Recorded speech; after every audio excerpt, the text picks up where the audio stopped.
So ngayon naman ang pupunta natin ay ang natural window. Tara, samahan niyo ako. Kaboards, dun tayo galing kanina sa skywalk. Yan, ilalapit natin para makita nyo.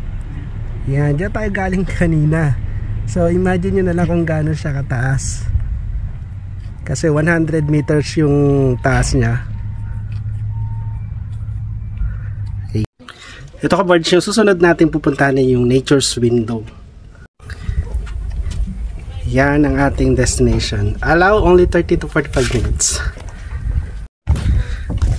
So bababa tayo ng 500 meters pababa.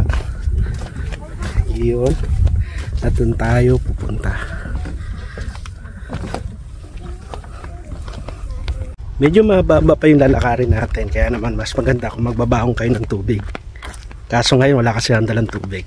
Pero suggestion ko lang kung mapupunta kayo dito. Maikling details lang, no. Yung sinasabi nila nga nature's window, ito yung parang rock formation na merong butas sa gitna. Kaya naman siya nagkaroon ng butas sa gitna dahil yan sa tubig at saka sa hangin.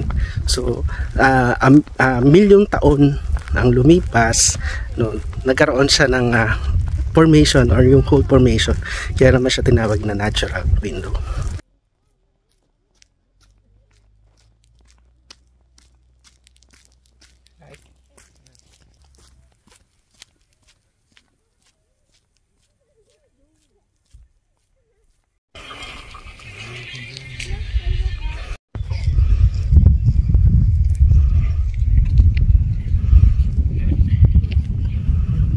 Yan, konti na lang, 70 meter na lang makakarating na tayo. Yay! So, sabi cliff race area. Yan. Kanyang katarik yung tataanan natin. Ayan na nga, no, hindi na kinaya yung paglalakad. Medyo nagpahinga muna ako dito saglit kasi napagod din. Medyo mataas at saka pababa yung mga nilalakaran dito. Tapos medyo mainit na rin yung panahon kaya umupo muna ako dito saglit, no. Medyo maganda-ganda naman yung view kaya tara, lakad na uli. Hello. Ayan, no, sa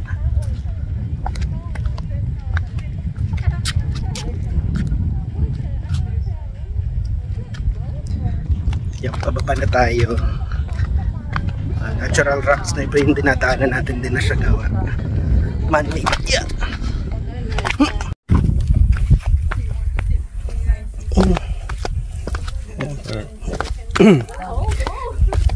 Ingat. Uy.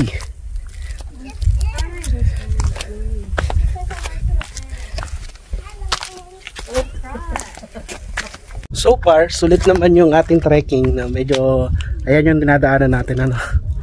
Yan, hindi pa yan hagdan pala yan. So, rock formation yan. So, malapit na tayo doon sa pupuntahan natin. Konting tiis na lang. Kailangan lang natin mag-iingat kasi nga, uy, di ba kita niyo yan? Bangin ang katabi natin. Pero, yan o, may mga rock formation. Dahil mga ako sa paligid, na upo muna ako at nagmuni-muni. Medyo maganda talaga yung makikita mo dito, no? Nakakatakot man yung taas ng bangin. Medyo okay naman. Basta wag ka lang titingin pababa. So, ito, lakad ulit tayo. Ayan yung mga sand rocks. Ayan, mga sand rocks siya. Ayan, sa pagitan yan may mga fossil.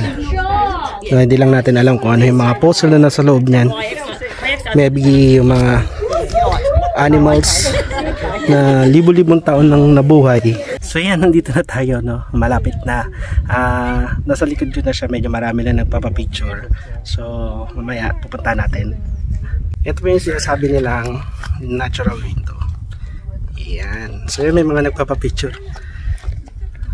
So rock formation siya na meron siyang butas sa gitna. Hanap tayo ng maganda-gandang butas.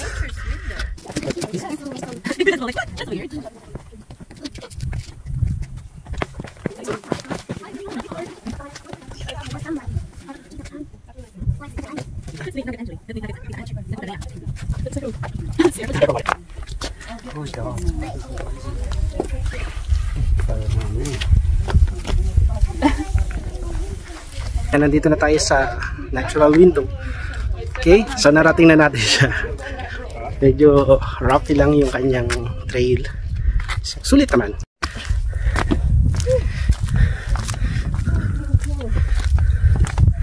Hä?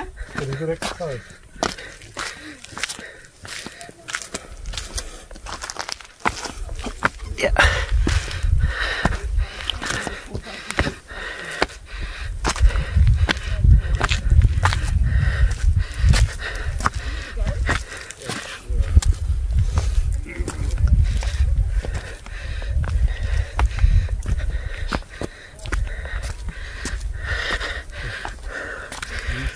Ayan mga kaboards, no? Tapos na tayo doon sa ating pinuntahan na natural windows.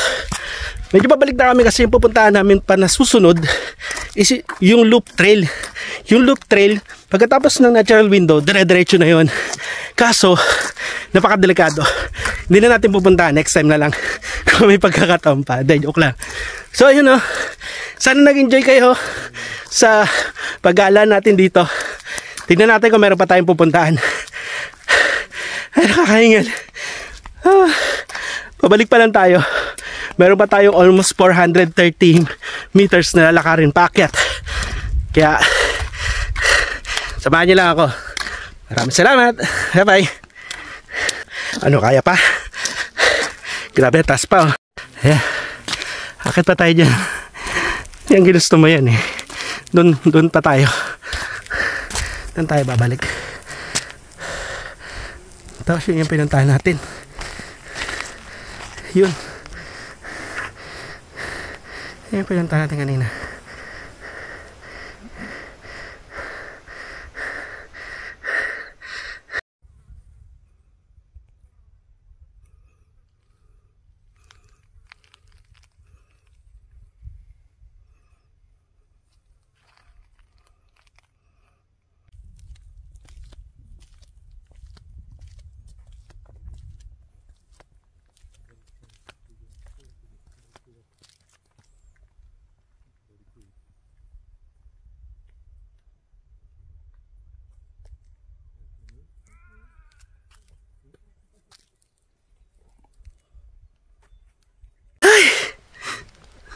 Para sa reels. Bye-bye.